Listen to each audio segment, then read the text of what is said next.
There was a time when many Americans, perhaps even those who graduated no further than high school, had at least a working knowledge of basic civics education. Alas, such knowledge has waned in recent times. Here's an example. What are the Federalist Papers? Generally, Americans knew that answer long ago.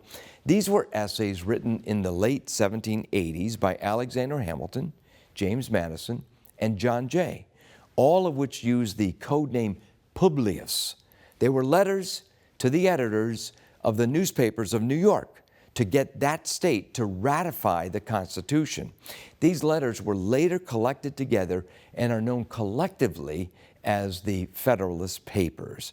Here's a video commentary from the brilliant Christian philosopher and author Dr. Os Guinness, who earned his doctorate at Oxford.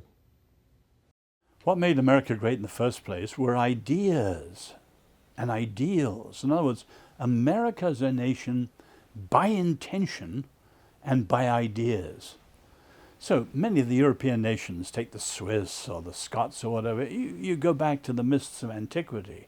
Not here. There was a generation of people. You read the Federalist Papers, by reflection and by choice, they're figuring out how do you create a free society that has a hope of staying free forever, and they're figuring it out, putting it together. In other words, you can't create a perpetual motion machine. It runs down. Freedom never lasts. They thought they had a way of doing it. I call it the golden triangle of freedom. But you can see that America's a nation by intention and by ideas. One scholar calls America the first new nation. Now, it's actually wrong because in many ways the Jews were the first new nation. But America's the first new nation in the modern world, grappling with all the challenges of the modern world, and that's certainly true. So America's a nation by intention and by ideas, and unless you see a restoration of those ideas, it's finished. For example, currently, obviously immigration's huge now. But people are talking about it in terms of sanctuary cities or the wall, things like this. No one discusses citizenship. In other words, every newborn American and every new arrival, whether it's in the southern border or Ellis Island, they need to know what it is to be American. That was what the melting pot was, civic education. But one scholar says, today it's still relatively easy to become an American, get your papers and so on.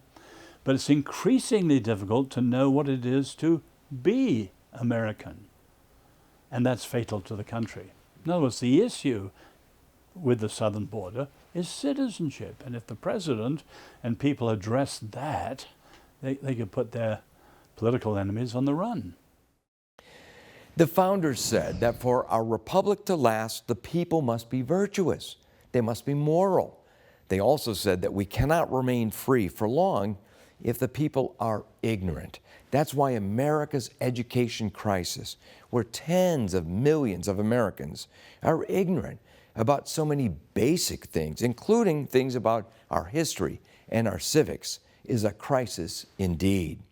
As James Madison, a key architect of our Constitution, once said, a well-instructed people alone can remain a free people. For Providence Forum, I'm Dr. Jerry Newcombe.